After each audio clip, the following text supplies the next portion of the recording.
We experience the world through a lens of separation, but ancient philosophy suggests a prehistoric state of being where consciousness had not yet arrived to divide the world. They called this the wuchi, symbolized by an empty circle, a time before the coming of opposites.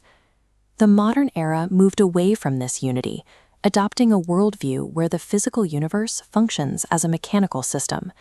In this framework, the cosmos is a collection of dead matter, set in motion once and left to run in isolation.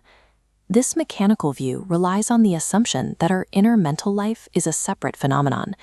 We operate as if a boundary exists between the thoughts in our minds and the physical machinery of the external world.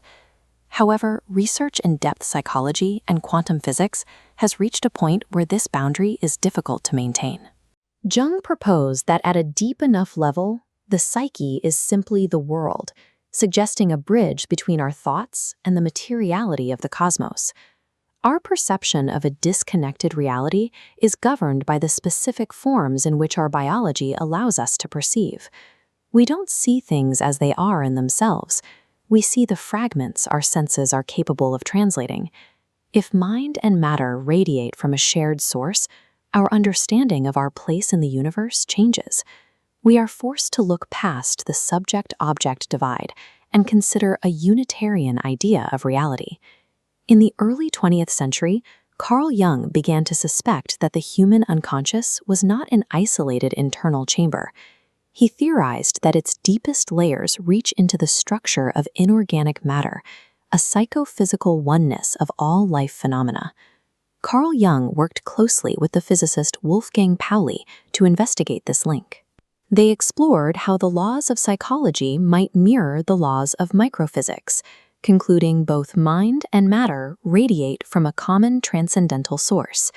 Jung called this source the Unus Mundus, or one world, representing a transcendental oneness where matter and psyche are not yet discriminated.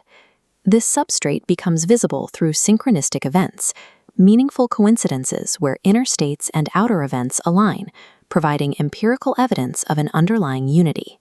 The Unus Mundus functions as a dynamic system of energy. Jung's archetypes serve as nodes within this field, acting as transformers that direct the flow of energy between the psychic and the physical.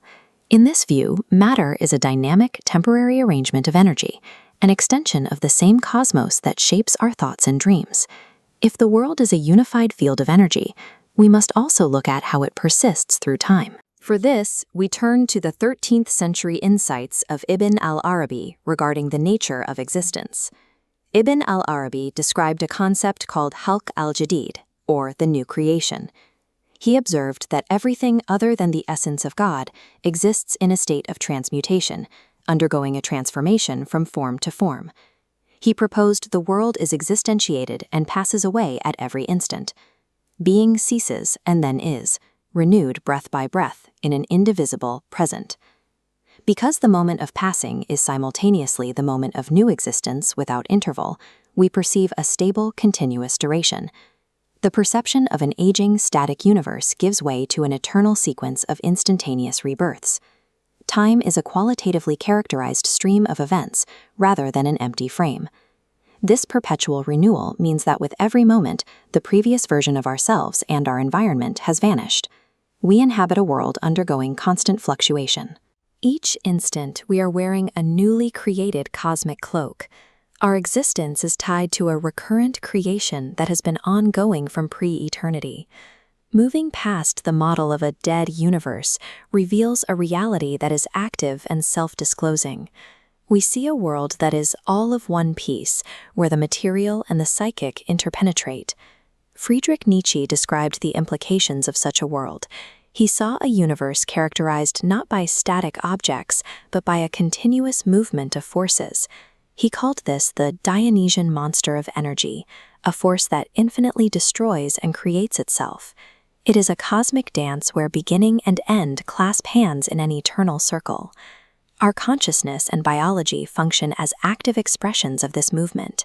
We are the individual words being articulated within the breath of the All-Merciful, given form within a unified cosmos. Piercing the illusion of duality allows us to recognize our true context. We are the Unus Mundus observing itself, participating in an eternal act of creation, renewed with every breath.